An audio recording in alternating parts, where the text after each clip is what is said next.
Hello, everyone. I hope everyone's doing well. Um, I just opened up this challenge lock by Mr. Raz called Hanger, and the key was in it. It was pretty cool the way he sent it. It was sitting in this little styrofoam thing, and the key was in it. And I read his email because he sent me an email about this. I read his email, and he said that this one is a pick breaker. Because there's a trick we use sometimes in making challenge locks. You can do it in one chamber or you can do it on all of them. And I think he did it on all of them, he said, is where you take the springs from a Bic lighter, which are compressed tighter than the normal springs you find in a lock. Most of them are like, coil springs and stuff. Oh no, I'm just going to clamp it up in here. It should be all right. I used my rubber thing that I usually put around here.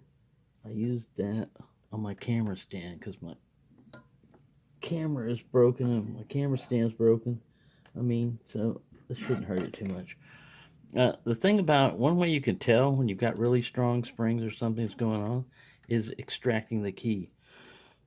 And this one, you can't, if you try to pull like this, you're not going to get it out. You have to put your fingers along the side and squeeze. And it fights you all the way along.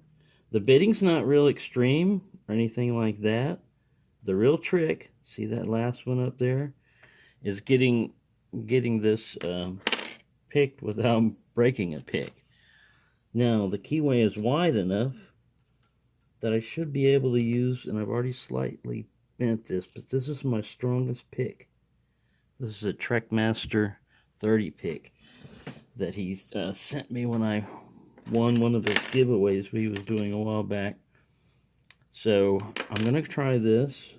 I think I'm going to try, make sure that's in there strong enough. I'm going to try comp the keyway. And while I'm trying this, I'm going to discuss what I learned about YouTube Studio and your settings and all of that. So one of the things that's really been frustrating me is trying to comply with this new YouTube setting, for kids and stuff. We all want to comply with that, we don't want to get violated or banned or whatever for,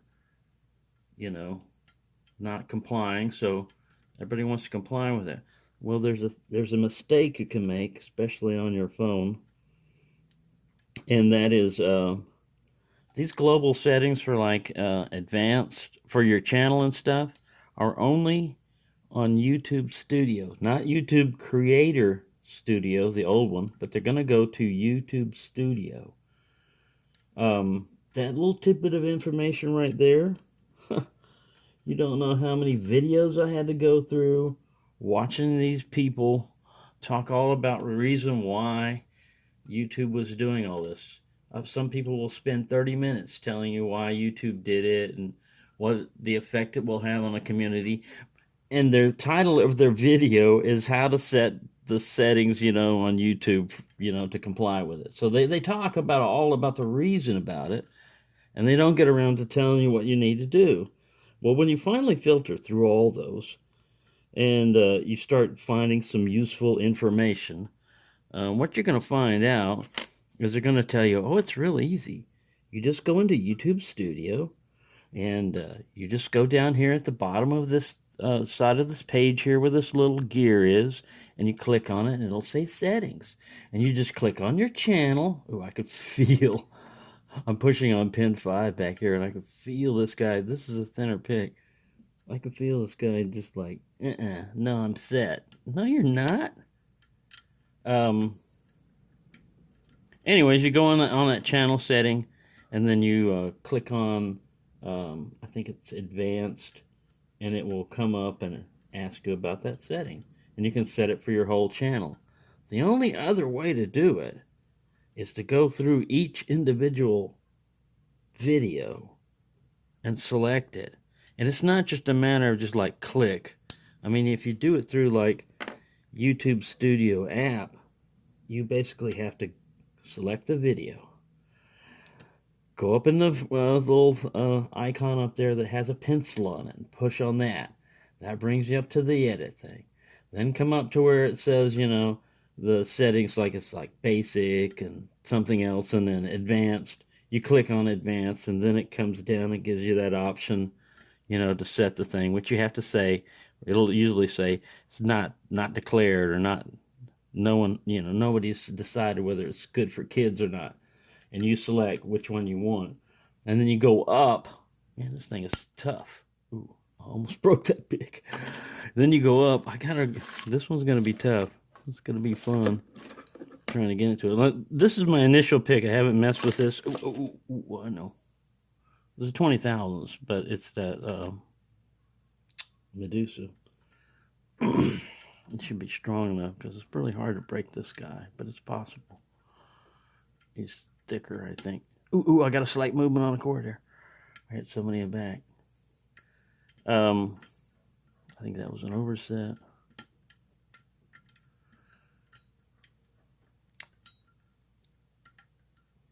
Sorry. This block just like took my mind off of what I was talking about as soon as I got a click on it. Anyways, it's a pain in the butt going through and doing the individual thing. Oh, and after you do all that setting, then you got to click on save and go backwards, you know, and go to the next video. So you're going to have to do like 4 or 5 operations on each video. Now, even though I've only got like 800 and almost 850 videos on lockpicking, if you have to do it for every video on your channel. So I've got like 900 and something, almost 1,000. And I started doing that, like, well, you know, I'm retired. I got nothing better to do. I can just go through and do this tedious thing of clicking on every video 4 times and stuff. And, you know, after about a page of that, I really got like, man, I got to figure this out. There's got to be a better way. And that's when I kept seeing them say, go to this. Well, the problem is, if you get into the YouTube Studio, like it'll say YouTube Studio Beta up on one side. If you go into that, and you start using the YouTube Studio on your desktop and everything, that's all good and well. But if you go all the way to the bottom there, it'll have this little picture of like a guy running away from something. And I made the mistake of clicking on that on my Google browser, basically. And it said, do you want to return to the original? And I thought this just meant, you know, like, do you want to toggle back to it? And I said, yeah. And they go, give us some feedback as to why you want the original. And I said, well, you know, it can't, this one can't select globally for everything. And what I meant was the Creator Studio couldn't select globally for, I think it was the age requirement or something like that. But that's what I was originally going to try to do to figure this out, was just mark them all as restricted. And then that way, I'm going to let this guy back up, even though, ooh, man, he fell down pretty hard. Anyways, I would not suggest, like, deleting your channel, you know, or overly panicking about it or anything like this. If you go to the YouTube Studio, not the Creator Studio, it's pretty easy to set it up for your whole channel. I mean, once you get down there, it's pretty easy to do it. But if you try to do that through the Creator Studio, you're going to go insane. And believe me, I'm already insane, and it tried to make me even more insane. This guy here, man, it's a pretty tough lock. I've done, like I said, I put these springs on individual chambers before, but I've never done full chambers because the first time somebody broke a pick on one of my challenge locks, I felt really bad. You know, like, oh, man, I wanted them to have fun with the lock, but I didn't want them, you know, to break their pick in the process. And for me, on this one, is he told me, as long as you got the heads up, you know in advance what you're getting into, well, then, hey, it ain't his fault. You know, if I break a pick on this, which I probably will, it ain't his fault. I don't have to break a pick. I don't have to pick it, you know. I could leave it set aside and say, no, man, I don't want to do that. But it's good to know. Because if you had like a custom pick from one of your friends, lockpicking sent you or something, irreplaceable kind of like, you know, you wouldn't want to try that on this lock.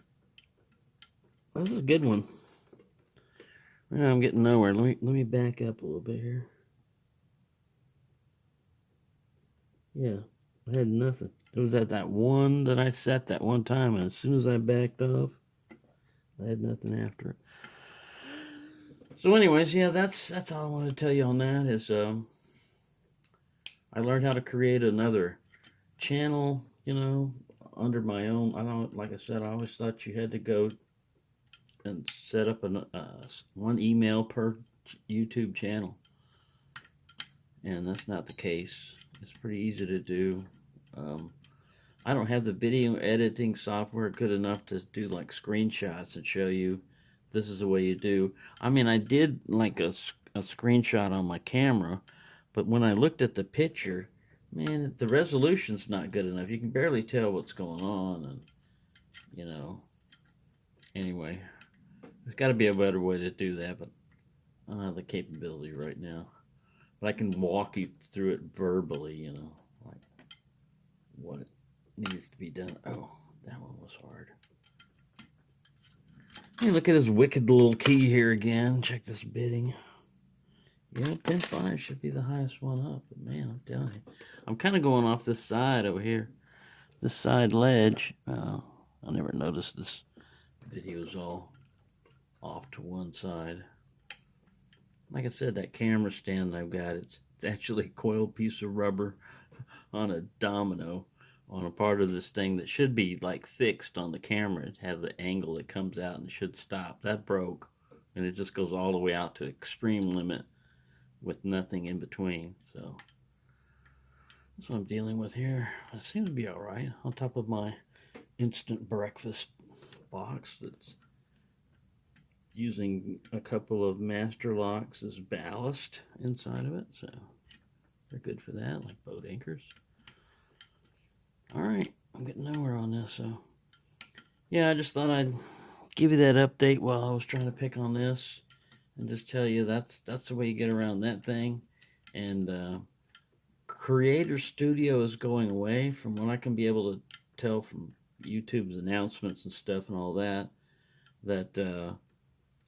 A YouTube Studio originally was just going to be for like a few people to check out, and then it's going to become the norm, because there are things you can do on it that you can't do with the old classic one.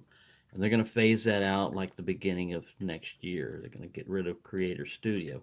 Like I said, though, if you make the mistake of clicking on that Creator Studio Classic, once you've been in that beta, you cannot get that thing to, I can't get it to go back to the beta. I had to open up I got a Samsung phone. I had to open up a different browser, the Samsung browser that didn't set up default, and I can go to my other channel, like my knife channel, and get it on Studio. But as soon as I try to switch it back to my account, it pulls up Google, and Google goes up to Creator Studio. So I can only do it on one. Oh, I'm trying to push this guy. Ooh, I pushed that guy all the way up. I got like a click finally, but I lost completely that any false set that I had. But I might have to push him way. Ooh, I got him back.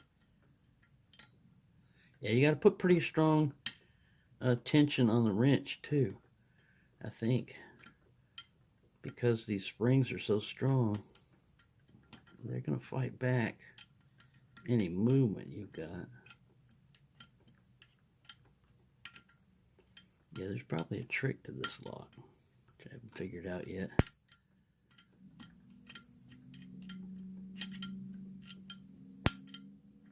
I don't think I'm going to open this one. I'm just fiddle farting around with it